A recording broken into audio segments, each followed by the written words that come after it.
ये बात बार बार उनके दिमाग में तो आती होगी ना, और कह नहीं पाते होंगे किसी से, वो बाहर ही नहीं आता होगा। अब जब आया तो वो इस तरह से आ गया।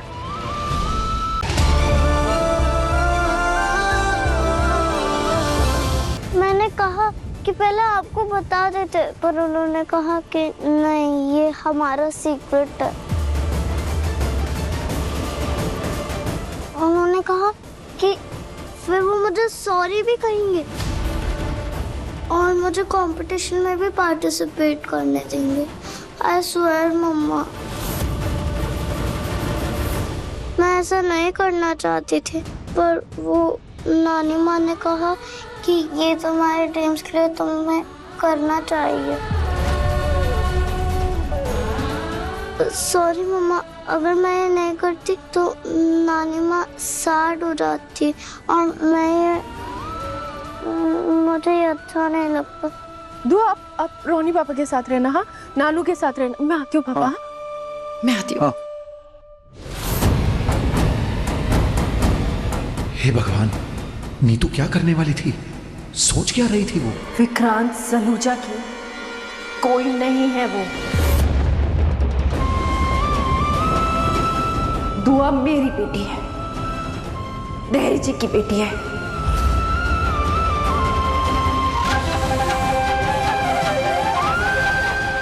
समझी आप?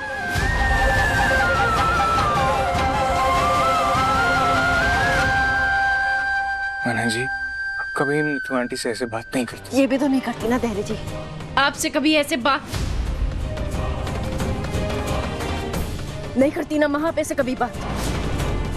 कभी देहरी जी को नीचा नहीं दिखाती, कभी उन पर उंगली नहीं उठाती, कभी उन्हें गलत नहीं ठहराती। तो फिर आज क्या होगी? आज इतना कुछ कह दिया आपने, क्यों?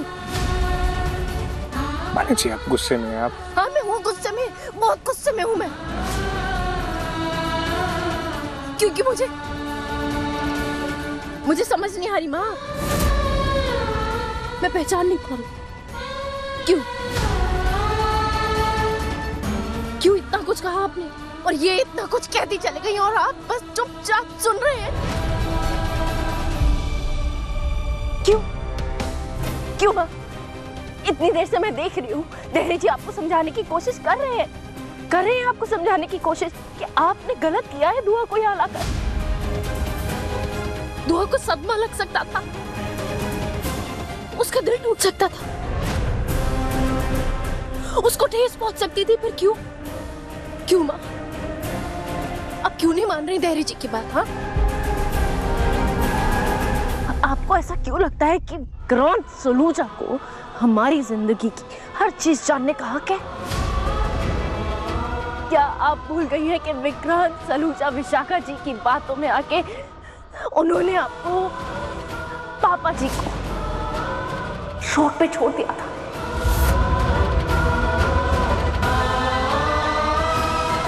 माना जी, मेरी बात सुनिए। ये बात प्लीज चुप। मुझे बात करने दीजिए, मुझे बात। माँ भूल गई है, आप भूल गई। मुझे आपको याद दिलाना पड़ेगा। मैं याद दिला देती हूँ आपको विक्रांत सलूजा ने जेल में डाला था।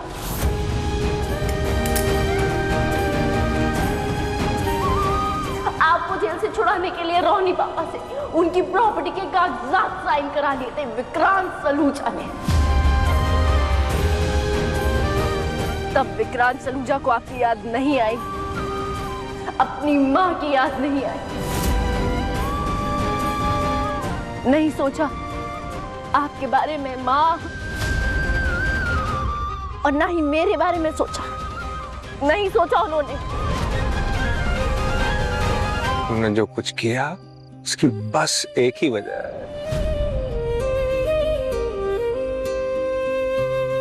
और वो वजह आप समझती हैं। माँ है, वो माँ जिसका बच्चा खो गया।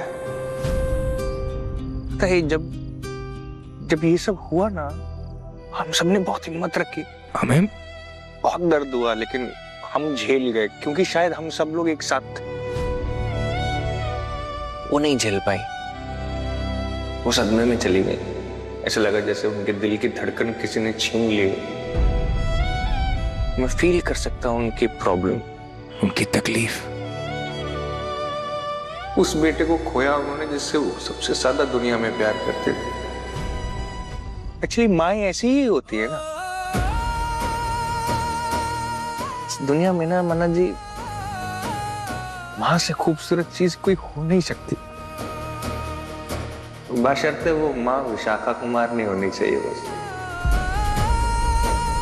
जिनको स्वार्थ और लालच के अलावा जिंदगी में कभी कुछ सूझा ही नहीं।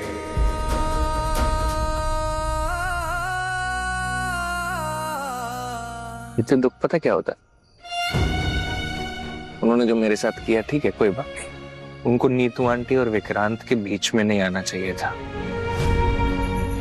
अगर वो नहीं आती ना, हम सबकी जिंदगी अलग होती। दुआ की, विक्रांत की, आपकी, रोनी अंकल, नीतू आंटी, सब लोग अपने अपने परिवार के साथ होते, खुश होते हैं। एक इंसान ने सब। नीतू आंटी गलत नहीं है, आप खुद सोचिए ना, इतने साल उस सदमे के कारण वो बोल नहीं पाए, लेकिन उनका दिमाग वो तो चल रहा है ना। ये बात बार बार उनके दिमाग में तो आती होगी ना, और कह नहीं पाते होंगे किसी से, वो बाहर ही नहीं आता होगा। अब जब आया तो वो इस तरह से आ गया।